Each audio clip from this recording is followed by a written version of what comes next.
Sa dami ng kwarto dito, alin ba ang dapat na piliin ko?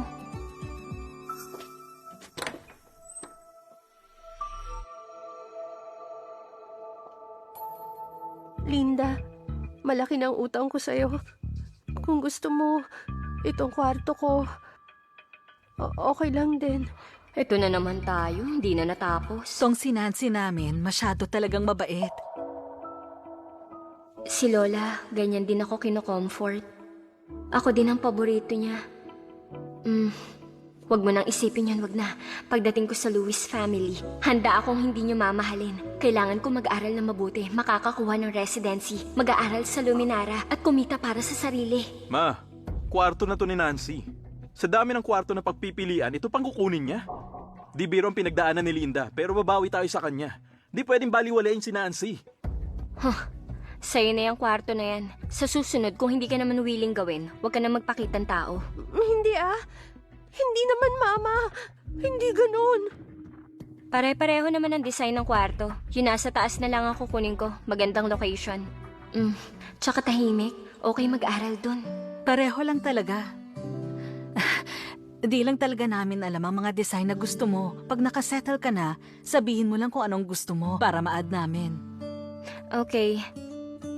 Linda, pwede mo na ba akong tawagin na Mama?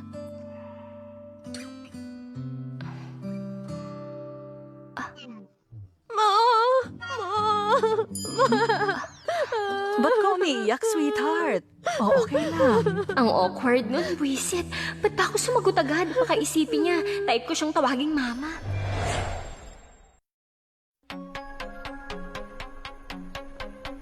Ay, sa wakas, makakapag-aral na ako sa Capital City. Siguradong tataas na yung score ko na 700 points.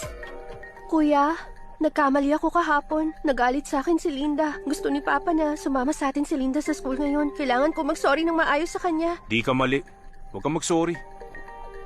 Tara, dali na. Ha?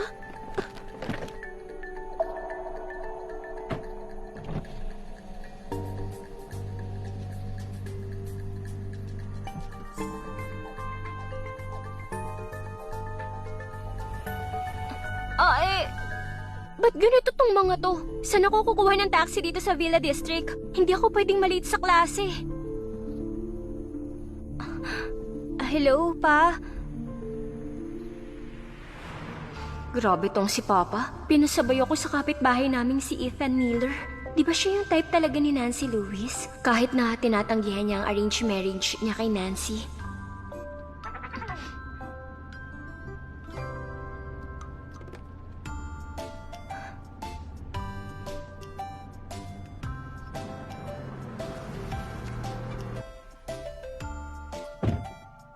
Salamat Sa susunod, doorbell ka lang kapag may need ka.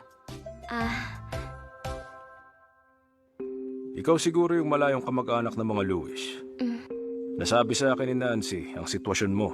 Mahina ang foundation mo. Baka hindi ka makahabol sa enhancement class. Di mo kayanin. Regular class ka muna. Regular class? Tama. Sige, maliitin niyo ako. Di niyo ako mapipigilang matuto. Kahit sa regular class ako. Lahat ba dito makakalampas ng 700 points? Excuse me, ano pong score for enhancement class? 600. Eh yung score po ni Nancy Lewis. Art student siya.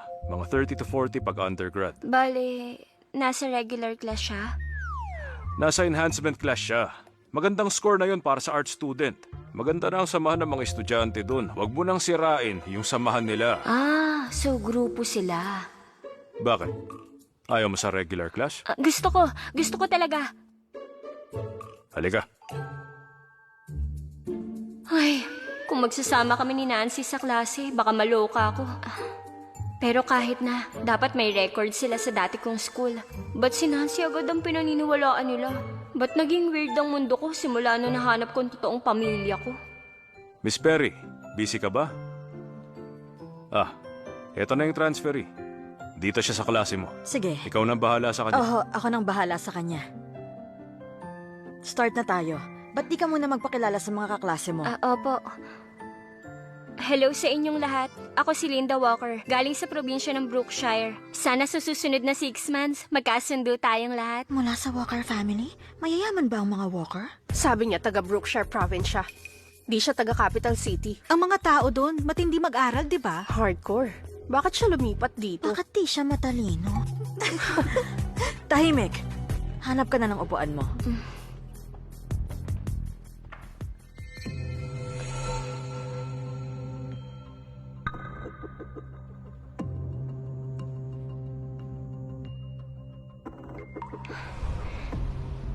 Maganda tong pwesto ko.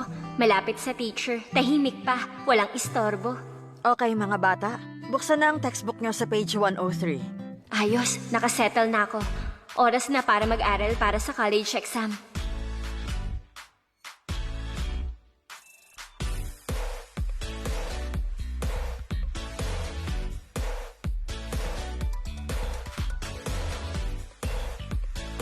Makinig, makinig! Sa susunod na linggo, magkakaroon tayo ng major mock examination. Importante ito sa school, kaya mag-aral kayong lahat. Sa wakas mangyayari na. Malapit na ang mock exam. Ako na mismo ang magluluto para sa inyo. Thank you, Mama. Mag-aaral po ako ng mabuti. Kinakabahan ako, na-excited at natutuwa. Iniisip ko kung yung capital examination totoong legendary talaga. Linda, first time mo mag-capital exam. Ninanabras ka, di ba? Tama. Medyo behind kasi sa probinsya, kaya di ka masyadong makasabay. Pero kaya mo yan. Naku, okay lang yan. Kung hindi mo pa alam ang sagot, unahin mo muna yung mga simpleng tanong. Itong si Nancy, napakabait talaga. Kumain ka pa. Sure ako sa exam mo, mas maganda ang resulta. Wala pa akong residency permit. Di ako makikipagtalo sa isang walang alam. Linda, ba't di ka na lang sumabay papuntang school? Huwag mo nang guluhin si Ethan. Alam niya na yung crush niya ang laging nagdadrive para sa akin. Nagsiselo siya? Okay lang.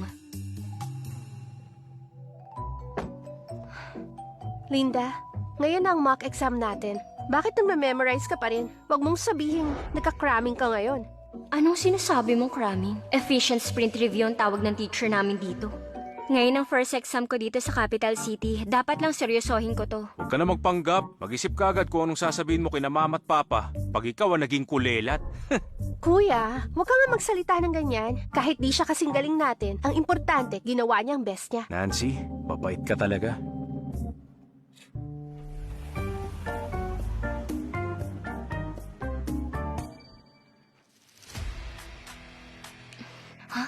Capital exam, capital exam, capital exam. Kaya pala nasabi ng best friend kong graduate na, nagbibigay ng sobrang confidence tong capital exam. Ganito pala yun. Simulan niyo na ang exam. Ngayon ipapakita ko sa inyo ang lakas ng estudyanteng walang tigil sa pag-aral at sa pagmemorya. Galing ako sa Brookshire. Ang score ko mataas pa sa 650 points na walang adjustment. Galing ako sa Brookshire. Ang score ko mataas pa sa 650 points na walang adjustment. Hindi ako nagpapahinga. Gising ng 5 a.m., tulog ng 1 a.m. parang robot. Ito na ang pinakahihintay kong moment to shine. Tong student sa regular class, natapos agad? First time kong matapos ang exam na hindi nahilo o napagod. Dapat okay ako sa mga Louis para sa capital exam para makuha ko ang residency. Ma'am, tapos na po. Capital exam paper, tapos! Pa, lalampasan daw ni Nancy ang admission score. Maghanda ka na ng magandang regalo, ha? Kuya, tumigil ka nga dyan. Mas madali lang ang test ngayon. Tong si Nancy natin, magaling talaga.